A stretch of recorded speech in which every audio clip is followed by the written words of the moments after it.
पहाड़ी राज्य हिमाचल प्रदेश में 7वें और आखिरी चरण में लोकसभा के चुनाव हैं। हिमाचल प्रदेश पर एक और वजह है जो यहाँ के चुनाव पर नज़र बनाई रखी जानी चाहिए। उसकी वजह यह है कि यहाँ 4 लोकसभा सीट के साथ 6 विधानसभा क्षेत्रों में उपचुनाव होने हैं।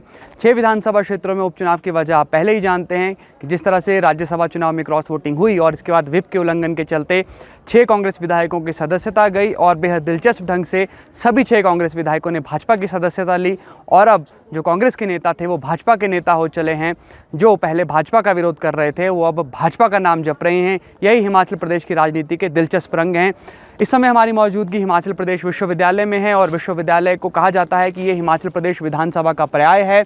ऐसा हमने नहीं बल्कि खुद भाजपा के राष्ट्रीय अध्यक्ष जगत प्रकाश नड्डा ने कहा था। और अगर सूची देखी जाए यहाँ से आनंद शर्मा, जगत प्रकाश नड्डा, मुख्यमंत्री सुखविंदर सिंह सुक्खू, जयराम ठाकुर और इस तरह के जो बड़े बड़े नेता हैं, सुरेश भारद्वाज, सतपाल सिंह सत्ती, वो हिमाचल प्रदेश विश्वविद्यालय या तो इसके ही जो अधीन कॉलेज आते हैं उन्हीं से उनकी राजनीति की शुरुआत हुई है। अगर वामपंथ की बात करें तो वामपंथ में बड़ा चेहरा राकेश सिंघा, जो कि साल 2017 से साल 2022 के अंदर आपको एक प्रखर चेहरा के तौर पर नजर आए थे, वो हिमाचल प्रदेश विश्वविद्यालय से निकले हैं। एक हिमाचल प्रदेश विश्वविद्यालय को लेकर ये कहा जाता है कि यहाँ के जो स्टूडेंट्स हैं, जो स्टूडेंट ऑर्गेनाइजेशन से जुड़े छात्र नेता हैं, वो हर मुद्दे को लेकर एक तो उसको उनकी जानकारी होती है और दूसरा वो एक खासी समझ उसे लेकर रखते भी हैं। तो एक तरफ आप देखेंगे कि कुछ यहाँ पर ABVP के छात्र हैं और दूसरी तरफ अगर आप देखेंगे तो SFI छात्र संगठन के आपको यहाँ पर छात्र नेता या फिर एक्टिविस्ट कहें तो वो आपको नज़र आएंगे।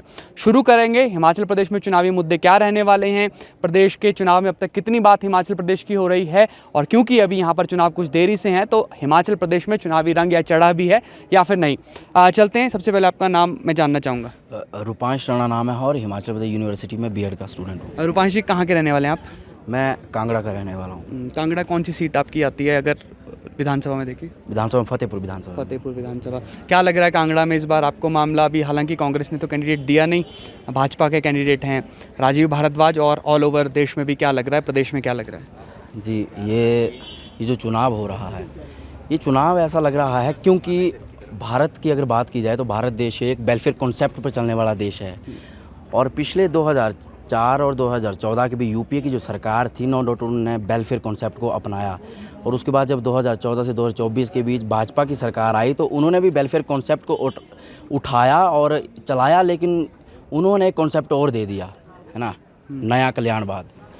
नया कल्याणवाद में क्या होगा कि 2004 और 2014 के बीच की जो जितनी भी पॉलिसीज़ या जितनी भी यूपीए सरकार ने जो यहाँ पर नीतियाँ लागू की, उनके नाम बदल के आपने 2014 से 2024 के बीच उनके नाम चेंज किए और आपने वो जो नीतियाँ थी वो भारत पर लागू करवाई। जैसे कोई उदाहरण, किसी योजना का नाम बदला?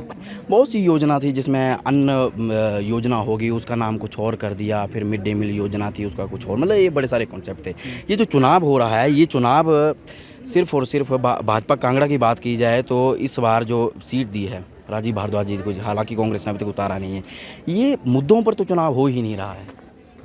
मुद्दों पर जो चुनाव होना चाहिए था वो ये होना चाहिए था कि पिछला जो भाजपा का घोषणा पत्र था उसमें कितनी घोषणाएं पूरी हुई हैं और अब आगे का जो घोषणा पत्र है वो क्या है। आप यकीन मानिए कि जो आपने पिछले 10 सालों में घोषणा पत्र दिए उसमें आपने ये बोला कि 2 करोड़ नौकरियां देंगे, है ना, लेकिन आपका इस बार का जो घोषणा पत्र है बड़े मतलब गंभीरता से कहना पड़ रहा है, 76 पेजों के घोषणा पत्र में आपने 2 बार जॉब शब्द का इस्तेमाल किया है, सिर्फ 2 बार। तो मतलब ये बड़ा चिंता का विषय है। चिंता का विषय है। विक्रांत जी हमारे साथ है, ABVP के पूर्व नेता रहे और अब भाजपा में कह रहे हैं कि जॉब की बात नहीं कर रही भाजपा कहीं पर भी। 10 साल में जो किया उसका हिसाब पहले दो, फिर वोट मांगो 24 में।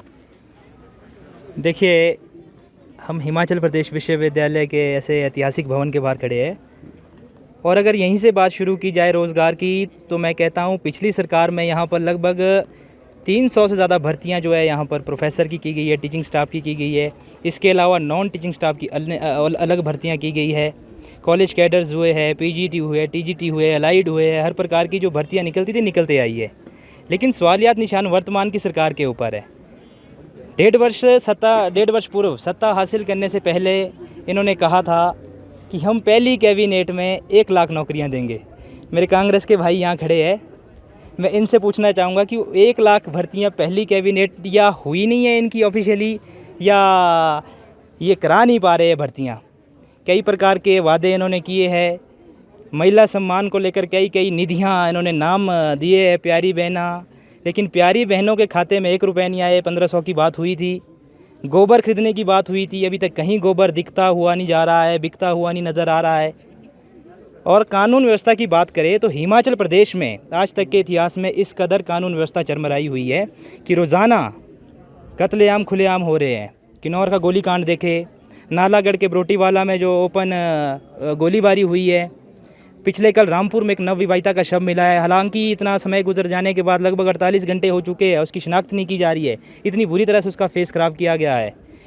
चंबा का मनोहर कांड है, तो ऐसे ही बहुत बुरी स्थिति है। तो और आज यही कारण है कि इनके अपने कांग्रेस के विधायक जो है कांग्रेस के मुख्यमंत्री से, कांग्रेस की नीतियों से परेशान होकर भाजपा में आ रहे हैं।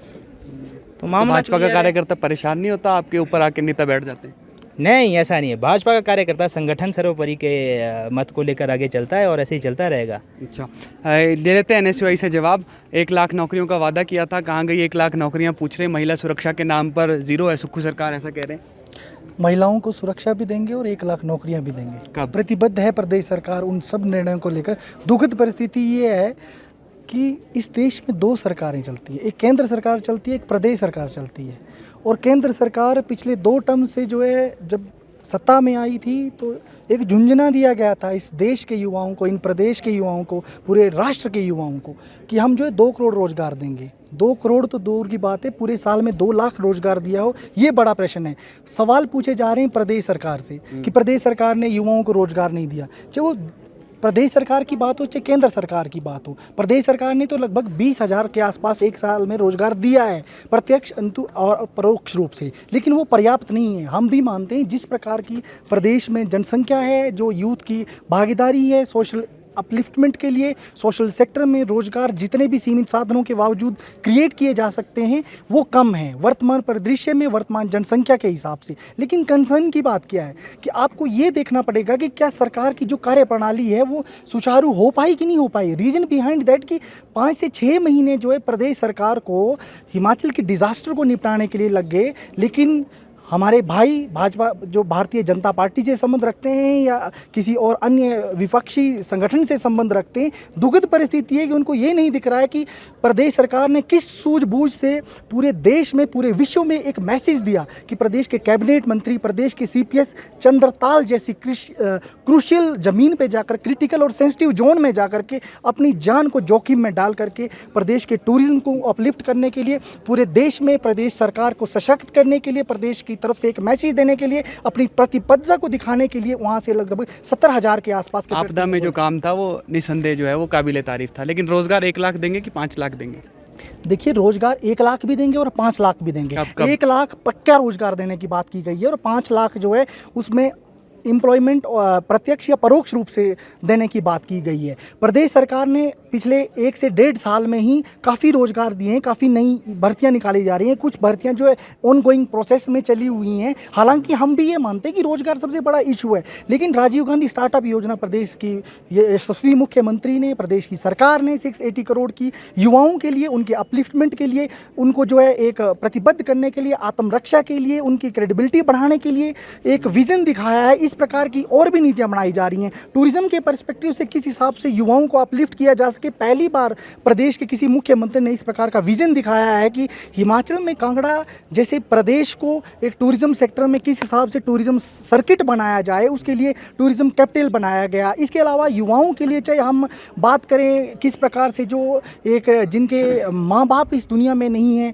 उनके लिए किस प्रकार से एजुकेशन के पर्सपेक्टिव से जो है उनको एजुकेशन मुहैया करवाई जाए। पूरे विश्व में, पूरे भारत में हिमाचल प्रदेश की पहली ऐसी सरकार बनी। इसके अलावा किस प्रकार से मुख्यमंत्री सुख शिक्षा योजना का गठन किया गया, मुख्यमंत्री सुखाशय राहत कोष का गठन किया गया, किस प्रकार से हम एजुकेशन में जो है उस डिप्रेस्ड क्लासेस को टच कर सकते हैं जिसके बारे में आज तक किसी केंद्र सरकार ने, किसी प्रदेश सरकार ने नहीं सोचा। तो ये हिमाचल प्रदेश की सरकार के विजन को दिखाता है। आपको किसी भी योजनाओं को ज़मीन पे लाने के लिए, उनका एनालिसिस करने के लिए आपको एक टाइम पीरियड देना पड़ेगा। ठीक है, हमें समझ में आ रहा है अनएम्प्लॉयमेंट एक बड़ा इशू है, प्रदेश सरकार उसको भी टैकल कर रही है। हम ये नहीं कह रहे हैं कि भाई रोजगार मत दो, रोजगार के साधन जितने ज़्यादा हो पाएंगे, क्योंकि हमारे पास सोर्सेज तो लिमिटेड हैं, वो कम हैं जिस प्रकार की हमारी जनसंख्या है। पर हमें रोजगार एक बड़ा विषय है और इसको लेकर कि सिर्फ सरकारी रोजगार को ही रोजगार के तौर पर ना देखा जाए, बल्कि जो अन्य रोजगार है उस पर भी देखा जाए। आपके साथी कह रहे थे पूर्व में विक्रांत जी कि 300-400 लोगों को तो यहीं पर ही हमने रोजगार दे दिया यूनिवर्सिटी में ही। मैं इनके आत्मविश्वास की तारीफ़ करना चाहता हूं कि जैसे मोदी जी आज के समय के अंदर सेंटर के अंदर बहुत बड़ी जुमलेबाजी कर सकते हैं। अभी इनकी बातों से दिख रहा है कि साफ तौर पर इनके अंदर भी वो ताकत है अभी कि वैसा उतनी ही जुमलेबाजी ये कर सकते हैं। मैं आपको बता दूं, इस विश्वविद्यालय के अंदर नॉन टीचिंग स्टाफ की भर्ती 2019 में जो है उसके लिए आवेदन आए थे, लेकिन उसके बाद कंटिन्यूसली कांग्रेस की गवर्नमेंट अभी आई है, उससे पहले बीजेपी की सरकार इस प्रदेश के अंदर थी, वो उस बीच में नहीं हुई है। एक बार आवेदन हुए, उसके बाद उसको री एडवर्टाइज़ किया गया, उसके बाद फिर से भर्ती नहीं हुई, उसके बाद फिर जो है एक बार री एडवर्टाइज़ किया है, लेकिन उसके बावजूद भी वो भर्ती नहीं कराई गई है। लेकिन उसके बीच में जो है अस्थायी रोज़गार, टेम्परेरी जो है एम्प्लॉयमेंट देकर यहाँ पर जो है लगभग 300 के आसपास एम्प्लॉय जो है इन्होंने उसी बीच में बीजेपी की गवर्नमेंट ने ही सिकंदर कुमार के समय में ये आपका आउटसोर्स के नाम पर भरे गए हैं, जो अभी भी जो है सोशल सिक्योरिटी की लड़ाई लड़ रहे हैं। कांग्रेस की सरकार थी, पूरा इलेक्शन जो है आप पेंशन स्कीम को लेकर जीते थे, इसलिए कि आज के समय के अंदर हर एक एम्प्लॉय जो है अपनी सोशल सिक्योरिटी चाहता है। जिसको सामाजिक सुरक्षा आप नहीं दे पाएंगे वो एम्प्लॉय क्यों स्टेट के अंदर काम करेगा। तो मैं समझता हूँ कि बहुत बड़ा मुद्दा था और बीजेपी के हारने का पीछे का कारण वही था। आउटसोर्स के नाम पर आप टेम्परेरी रोजगार दे देते हैं कुछ समय के लिए, जब आपके ऊपर बर्डन होता है आप उसको ले आएंगे, उसके बाद उनको फेंक देंगे, लेकिन कोई स्थायी पॉलिसी इनके लिए है नहीं। तो ऐसे भाई साफ ये मांग करती है कि स्थायी रोजगार मिलना चाहिए, विश्वविद्यालय के अंदर जो नॉन टीचिंग स्टाफ की भर्तियां हैं वो जो की जानी चाहिए और आउटसोर्स को यहाँ से निकाला जाना चाहिए। दूसरी एक बात है कि प्रोफेसर भर्ती कराई गई है, हम समझते हैं कि हुई है, लेकिन जो उस समय से ही हम एलिगेशन लगा रहे थे कि इस विश्वविद्यालय को संघ का अड्डा बना दिया गया था, इसलिए हम कह रहे थे कि विश्वविद्यालय के अंदर आरएसएस और बीजेपी के लोगों को भरने की कवायद यहाँ हुई थी। वही सिकंदर कुमार इस विश्वविद्यालय के अंदर वीसी थे।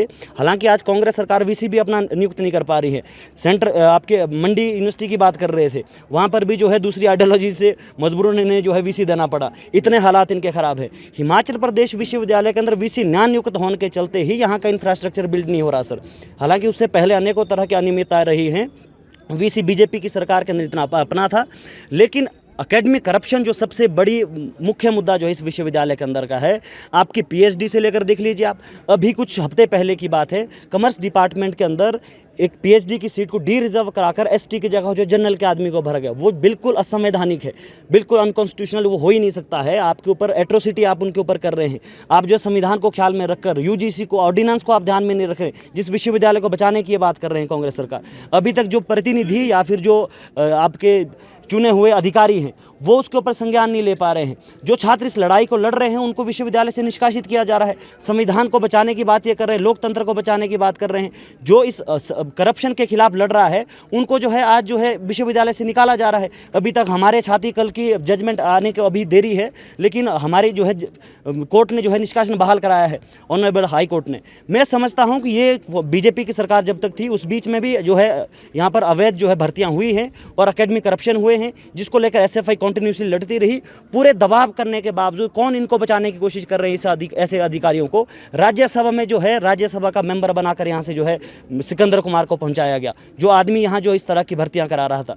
ये साफ ये है कि यहाँ पर जो है पॉलिटिसाइजेशन जो है इन कैंपस का हो रहा है, सेप्रोनाइजेशन हो रहा है। सरकारें अपने नुमाइंदे यहाँ बिठा रही है, अपने लोगों को आइडेंटिफाई कर रही है, उन्हीं लोगों को यहाँ भरा जा रहा है। जो एम्प्लॉयमेंट आप बता रहे हैं कि हमने एम्प्लॉयमेंट दिया है, वो सिर्फ और सिर्फ अपनी आइडियोलॉजी के लोगों को दिया है। जो आम स्टूडेंट है या फिर जो एजुकेशन की लड़ाई जो लड़ रहा है, जो इंक्लूसिव एजुकेशन दी जानी चाहिए थी, समावेशी शिक्षा जो इस प्रदेश के अंदर होनी चाहिए, जो हर एक तबके तक एजुकेशन मिलनी चाहिए, वो न्यू एजुकेशन पॉलिसी के जरिए आप प्राइवेटाइजेशन के जरिए खत्म कर रहे हैं। यही कांग्रेस सरकार है जो उस नीति को आज यहाँ लागू करने जा रही है। सीबीसीएस देख लीजिए आप, सिर्फ और सिर्फ जो है समय आप जो है उन लड़कों का, छात्रों का जो है कंज्यूम करना चाहते हैं और उसके बावजूद वो कुछ नहीं है। आप मल्टी कोर्सेज बता रहे हैं, कौन सा कोर्स है आपके पास? जिस आपने एग्जाम जो आपने सीबीसीएस चॉइस बेस दिया है वो कंडीशन बेस है, वहाँ पर चॉइस है ही नहीं। जो छात्र वहाँ पढ़ भी रहा है वहाँ पर टीचर आपके अवेलेबल आपके पास नहीं है।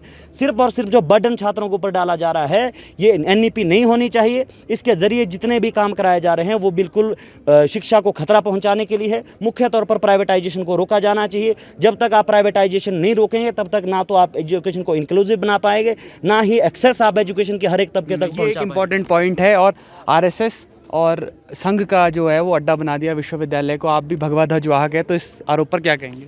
देखिए, भगवा ध्वज को तो हम सबसे पहले अपना गुरु मानते हैं, और उसके बाद मैं आपको बता दूं कि संघ और एवीपी का काम प्रोफेसर या किसी एम्प्लॉय को अपॉइंटमेंट करना काम हमारा नहीं है।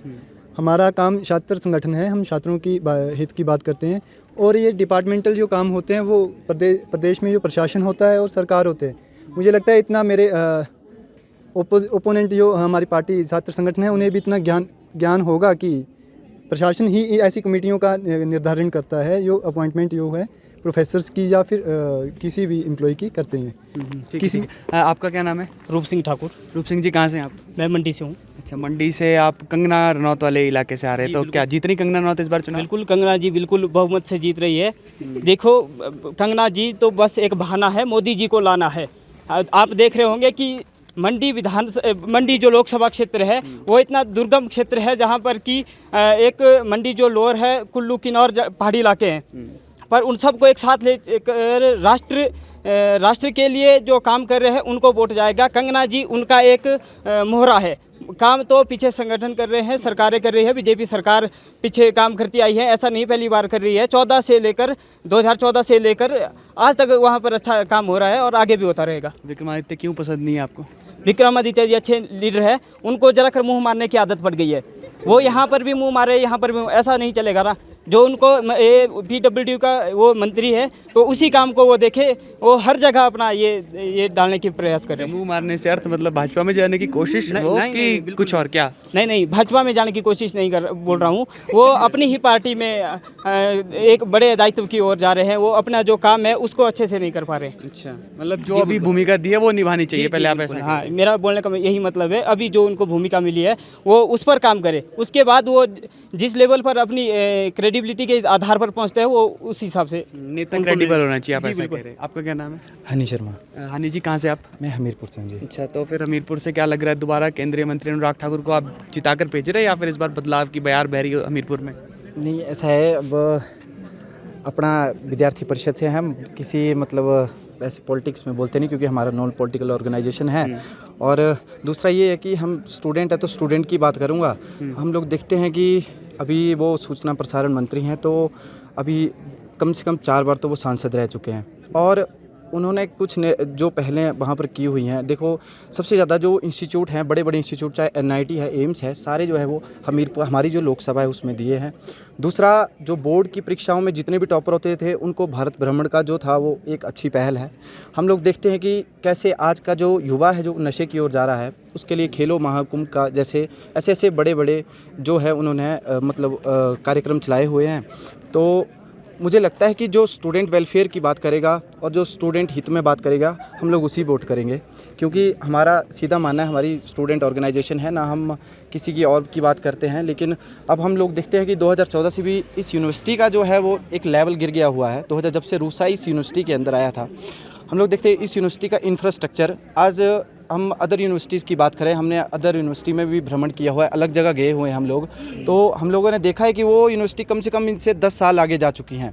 हम हॉस्टल की बात करें इस यूनिवर्सिटी के अंदर, लैब्स की बात करें इस यूनिवर्सिटी के अंदर, तो आज की यहाँ पर इतनी बड़ी लाइब्रेरी है और कम्पिटिटिव जो है एग्ज़ाम की तैयारी जो है स्टूडेंट इसके अंदर कर रहा है। लेकिन हम लोग देखते हैं कि एक भी एग्ज़ाम जो है हमारे सामने नहीं है और ये स्टूडेंट जो है वो बिल्कुल, मुझे लगता है कि आज की प्रदेश सरकार और जो पीछे सरकारें रही हैं उनकी ये मतलब नाकामयाबी थी कि उन्होंने जो है वो स्टूडेंट के वेलफेयर में काम नहीं किया। हम लोग यही डिमांड करते हैं कि आप लोग अपनी पॉलिटिक्स करें, जो भी करना हो करें, लेकिन जो स्टूडेंट वेलफेयर की बात है उसको नहीं भूलें।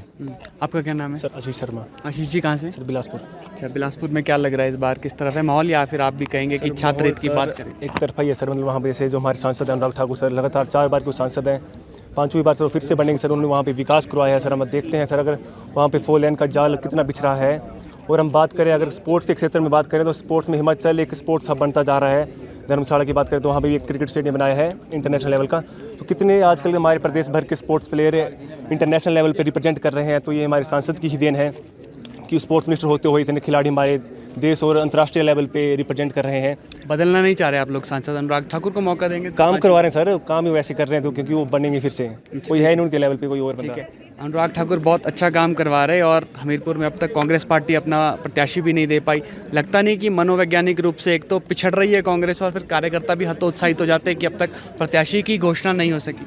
नहीं, देखिए, पार्टी का प्रेरोगेटिव है कि वो अपना कैंडिडेट जो है वो खुद तय करेगी। ये तो अब ये बीजेपी के बोलने से जो है वो कांग्रेस जो है वो अपना कैंडिडेट नहीं देगी। अब मैं मंडी संसदीय क्षेत्र से आता हूं तो बात करूंगा कि भाजपा वाले जो है वो चुनाव सिर्फ मोदी के नाम पे लड़ रहे हैं और ख़ुद को गिलहरी जो है वो शब्द यूज़ करते हैं और वो मोदी जी को भगवान राम के नाम पे जो है उनको संबोधन किया जाता है। पिछले 10 साल इस देश में भाजपा की गवर्नमेंट रही है। मुझे ये लगता है कि डेवलपमेंट के नाम पे जो है उनको वोट मांगना चाहिए कि पिछले 10 साल वो देश में उन्होंने शासन किया है तो उन्होंने इस देश के लिए क्या किया है, उसकी बजाय वो हिंदू मुस्लिम जैसे अभी चुनावी रैलियों में जिस तरह से मुसलमान और हिंदुत्व कार्ड खेला जा रहा है और राम मंदिर को सिर्फ चुनावों के लिए जो है वो बनाया गया है, तो ये भी एक सरासर गलत है। मुझे ये लगता है कि एक इस देश के युवा को जो है उसको वोट करना चाहिए। कांग्रेस के लोगों को खुशी नहीं राम मंदिर बनने की? देखिए, कांग्रेस को खुशी है और जो मंडी से हमारे प्रत्याशी भी है वो भी यहाँ से जो है वो राम मंदिर में गए थे। राम सिर्फ जो है वो भाजपा के नहीं है, किसी के जो है वो पेटेंट राइट नहीं है या कॉपीराइट नहीं है, राम सबके हैं। लेकिन भाजपा ने छीन लिया, पहले सरदार वल्लभ भाई पटेल को और फिर राम को। देखिए, तो कांग्रेस अगर बात करती तो फिर ऐसा लगता है कि एंटी हिंदू बात कर रही, ऐसा माहौल बनाया जाता है। सरदार पटेल जो है वो कांग्रेस के मजबूत नेता रहे हैं और देश के पहले उप प्रधानमंत्री भी रहे हैं। और रहे राम मंदिर की बात, तो राम मंदिर जो है वो सबकी आस्था है और भाजपा ने सिर्फ इसे जो है राजनीतिक रूप से जो है फ़ायदा लेने के लिए इसको जो है वो छीना हुआ है। मुद्दा है हिमाचल में राम मंदिर भी? नहीं, मुद्दा नहीं है, मुद्दा होना भी नहीं चाहिए। और मुद्दे जो होने चाहिए वो विकास के नाम पे होने चाहिए, रोजगार के नाम पे होने चाहिए, महंगाई के नाम पे होना चाहिए। और जिस तरह से धर्म के आधार पर बांटा जा रहा है, मुझे नहीं लगता इस तरह की राजनीति जो इस देश में होनी चाहिए। भाजपा का कोई पेटेंट राइट नहीं है। भाजपा, भगवान राम जो है वो सभी के हैं, भाजपा के नहीं है। यहाँ पर एक छात्रा भी हैं, आपसे थोड़े महिला सुरक्षा पर बात करेंगे। एक प्रदेश में जो है अभी हाल ही में हमने देखा कि कुछ ऐसी घटनाएं हो रही हैं जिस पर महिला सुरक्षा को लेकर सवाल खड़े हो रहे हैं। आपको लगता है कि कोई भी प्रदेश में सरकार हो या केंद्र में महिला सुरक्षा सचमुच मुद्दा रहता है चुनावों में? नमस्कार, मेरा नाम सरिता राणा है। वैसे डिपार्टमेंट ऑफ लॉ होने के नाते हमारा जो आज के समय में जिस समय देश में चुनाव हो रहे हैं, जो हमारी डेमोक्रेसी है, हमारा जो संविधान है, उस पे लगातार जो हमले हो रहे हैं, उस हमले में जो स्वास्थ्य, शिक्षा, रोज़गार जैसी जो चीज़ें हैं उन पे वो लगातार हमारी पीछे की तरफ डिक्लाइन कर रही है। और साथ ही साथ आप बात कर रहे हैं कि महिला सुरक्षा का, हम देखते हैं कि लगातार देश के अंदर जब से भाजपा की सरकार 2014 से देश के अंदर आई है, लगातार जो महिलाओं को संघर्ष करना पड़ रहा है अपने अधिकारों के लिए, चाहे वो महिला पहलवान खिलाड़ी हो, चाहे वो कुकी समुदाय की महिला हो, लगातार अपने अधिकारों के लिए उनको फील्ड पे आना पड़ा है। इसके साथ ही हिमाचल में हम देखेंगे कि हाल ही में पालमपुर के अंदर भी इस तरीके की घटनाएं हैं। क्यों उन दोषियों को जल्दी से जल्दी सज़ा नहीं देते हैं? हालांकि हम देखते हैं कि जो 2002 में गोधरा कांड था, उन वहाँ के रेपिस्टों को जो भाजपा गवर्नमेंट है उनका स्वागत कर रही है और उनको क्या इलेक्शन के लिए टिकट दे रही है। ये एक बहुत ही शर्मसार जैसी घटना है। यही रीज़न है कि आज के समय में जो देश के अंदर लगातार इस तरीके के मामले लगातार बढ़ रहे हैं। और एजुकेशनल इंस्टीट्यूशन में भी जो छात्राओं की जो सेफ्टी का मामला है, हम देखते हैं कि जो धर्मशाला के अंदर सेंट्रल यूनिवर्सिटी शाहपुर के अंदर एक प्रोफेसर के द्वारा जो है छात्रा के साथ उस तरीके की घिनौनी हरकत की जा रही है। तो कहाँ आज के समय में वुमेन जो सेफ्टी है? तो इस चीज़ के लिए जो आने वाले समय में जो हमारी नई गवर्नमेंट भी चुन के आएगी, तमाम प्रदेश की महिलाओं से भी इस तरीके की गुजारिश रहे कि जो गवर्नमेंट है, जो अपना वोट है सोच समझ कर दीजिए। आज के जो अपने मुद्दों को लेकर दीजिए, जो गवर्नमेंट का जो घोषणा पत्र आया है उनको दे कर दीजिए। आपका क्या नाम है, कहाँ से आप? सर, मेरा नाम शाहबाज खान है। बेसिकली चंबा से हूँ मैं और यहाँ यूनिवर्सिटी में स्टूडेंट हूँ। एक्चुअल में जो हमारे आज के चुनाव के टाइम में जो हमारे मुद्दे होने चाहिए, अनएम्प्लॉयमेंट आप पूरे देश में देख लीजिए, पूरे प्रदेश में देख लीजिए कितनी अनएम्प्लॉयमेंट है और क्या हमारी सरकारें उन नौकरियों को दे पा रही हैं जो हमारे प्रधानमंत्री, जो हमारे मुख्यमंत्री जो भी हमसे वादे करते हैं, क्या वो पूरे हो रहे हैं?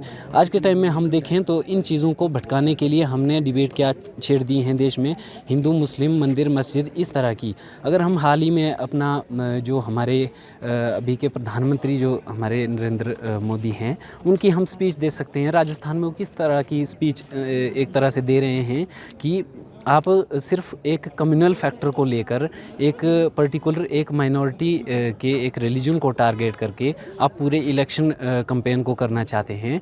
लेकिन इसके अलावा अगर इनके बाकी नेताओं को भी देखा जाए तो कहाँ महिला सुरक्षा है, सबसे ज़्यादा जो है वो यौन उत्पीड़न के मामले बीजेपी के नेताओं पे हैं, सबसे ज़्यादा करप्शन के मामले बीजेपी के नेताओं पे हैं। लेकिन मुद्दे भटकाएंगे, बेरोज़गारी पे बोलेंगे नहीं, जो इनके छात्र संगठन हैं वो भी बेरोज़गारी पे बोलेंगे नहीं, तो हम किस तरह से हम इन इलेक्शंस को लेंगे। ये सिर्फ एक तरह का जो हमारे बीच में जो एक कैंपेन लाया जाता है कि हम सिर्फ धर्म के नाम पे हमने लोगों को लड़ाना है, लोगों में डिस्कशन ही सिर्फ धर्म के नाम पे रहे और अनएम्प्लॉयमेंट और जो महिला सुरक्षा है या जो हमारे और मुद्दे हैं देश में जिनसे प्रोग्रेस हमारी सोसाइटी में होगी, उन मुद्दों को किस तरह से छिपाया जाए ताकि लोग हमारे से सवाल मुद्दों के आधार पर ना करें। तो ये गलत है और हमें मुद्दों के आधार पर पॉलिटिक्स करनी पड़ेगी।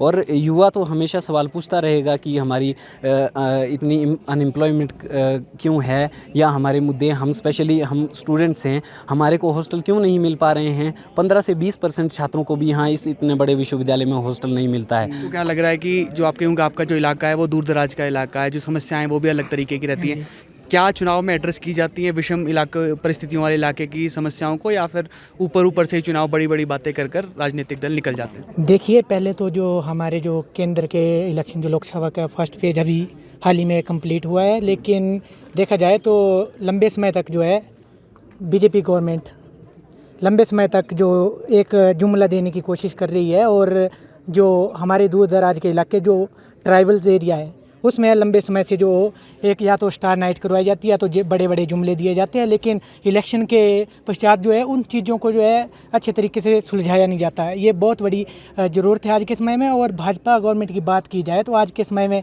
टोटली इमोशनल पॉलिटिक्स की जा रही है। वो चाहे राम मंदिर को लेकर हो, हम भी राम पे आस्था रखते हैं, लेकिन ऐसा नहीं है। राम मंदिर सभी का है, लेकिन दूसरा हिंदुत्व और पाकिस्तान अलावा इन 3 मुद्दों को लेकर कोई भी उनके पास कोई एजेंडा नहीं है जिसके ऊपर वो जनता को कन्विंस कर सके कि वो वोट किस हक पे बीजेपी गवर्नमेंट को दे। लेकिन लंबे समय से देखा जाए उनके पास मुद्दे के ऊपर चर्चा करने कोई नहीं है।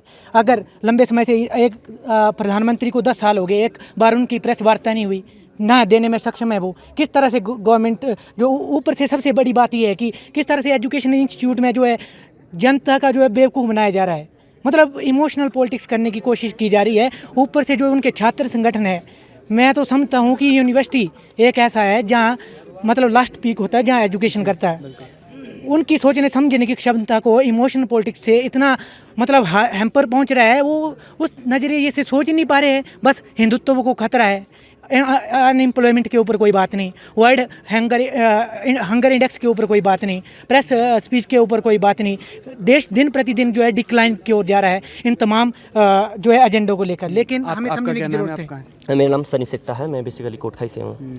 सनी जी, क्या मुद्दे रहने वाले इस बार चुनाव में आपका, क्योंकि आपका तो सेब बहुल इलाका है, तो लग रहा है कि सेब की बात होगी, बागवानों की बात होगी चुनाव में लोकसभा के साथ भी? देखिए सर, तरह तरह से चर्चाएं जो है यहाँ पे अभी हो रही है। देन कि आपका जो बजट सरकारें जो है पेश कर रही है, उस बजटों के अंदर लगातार जो है कटौती हमें देखने को मिली। चाहे आप एजुकेशन सेक्टर के अंदर आप देख लीजिए, चाहे मनरेगा के अंदर आप देख लीजिए, वही सवाल जो है बागवानी का है। आज जो है बागवानी एक बहुत बड़े खतरे के अंदर है, क्राइसिस के अंदर है। जिस तरह अभी हिमाचल प्रदेश के अंदर मोमेंट जो है बागवानी का इस पिछले साल जो है देखने को हमें मिला। और इसके साथ साथ उनका क्या मुद्दे हैं? मुद्दे हैं यूनिवर्सल काटन, मुद्दे हैं एमएसपी। और पूरे देश का किसान जो है पिछले लंबे समय से जो है ये मांग जो है देश की और जो सेंटर की जो भाजपा की सरकार थी उनसे मांग कर रहा था कि जो है एमएसपी को जो है हर फसलों के अंदर जो है लागू किया जाना चाहिए। यूनिवर्सल काटन कांग्रेस सरकार ने दे दिया, तो इसका असर रहेगा चुनाव में इस बार? देखिए, अभी जो है यूनिवर्सल काटन की बात हुई है, कितना धरातल पे जो है वो इम्प्लीमेंट आने वाले समय के अंदर इसको करेगी। जब बागवानों का सीज़न पीक पे होगा, वो एक सबसे बड़ा चैलेंजेस उस समय जो होगा। इसके साथ साथ जो है अभी हम देख रहे हैं कि बागवानों को जो है भ्रमित किया जा रहा है भाजपा सरकार द्वारा, कि जिस तरह जो है टेलीस्कोप काटन की वो एज इट इज़ बात कर रही है कि टेलीस्कोप काटन भी जो है रहना चाहिए। हम उसके जो है विरोध के अंदर है, क्योंकि टेलीस्कोप काटन के अंदर 30 से लेकर 35 किलो के बीच जो पेटियाँ बागवान अपना सेब उसके अंदर भरता है, कहीं ना कहीं मंडियों के अंदर जो है लूट उन बागवानों के साथ होती है। तो यूनिवर्सिटी काटन के अंदर हम स्वागत करते हैं कि जो कांग्रेस सरकार, हालांकि कांग्रेस सरकार से पहले जो है बागवानों ने उसके ऊपर जो है बड़ा मूवमेंट लड़ा है। बागवानों के प्रेशर के चलते जो है इस तरह का फैसला जो है प्रदेश की कांग्रेस सरकार को जो है लेना पड़ा है। तो ये हिमाचल प्रदेश विश्वविद्यालय में आप एक विमर्श देख रहे थे। ये विमर्श है लोकसभा चुनाव को लेकर। लोकसभा चुनाव को लेकर पहाड़ी राज्य के क्या मुद्दे हैं, पहाड़ों में किन मुद्दों पर चुनाव लड़ा जा रहा है, चुनावी बयार किस ओर बह रही है, इस पर हमने बात करने की कोशिश की और विचार जानने की कोशिश की। साल 2014 और साल 2019 की तरह ही भाजपा कोशिश कर रही है चारों सीट पर जीत हासिल करने की, और कांग्रेस की कोशिश है कि इस बार जो भाजपा जीत की हैट्रिक का दावा कर रही है उसे रोका जाए। लेकिन इससे पहले जो तमाम लोग हैं उन्हें इंतज़ार है कांग्रेस के प्रत्याशियों की घोषणा का, क्योंकि अब भी हमीरपुर और कांगड़ा जो लोकसभा क्षेत्र है वहां पर प्रत्याशियों की घोषणा नहीं हो सकी है। इसके अलावा 6 विधानसभा के क्षेत्रों के उपचुनाव में भी कांग्रेस के प्रत्याशियों की घोषणा का इंतजार किया जा रहा है। चुनाव किस तरफ जाएगा, क्या मुद्दे चुनाव में रहेंगे, ये आने वाले वक्त में तय होगा, क्योंकि प्रदेश में आखिरी और 7वें चरण में चुनाव हैं। फिलहाल के लिए इतना ही। आप जुड़े रहिए ABP लाइव के साथ।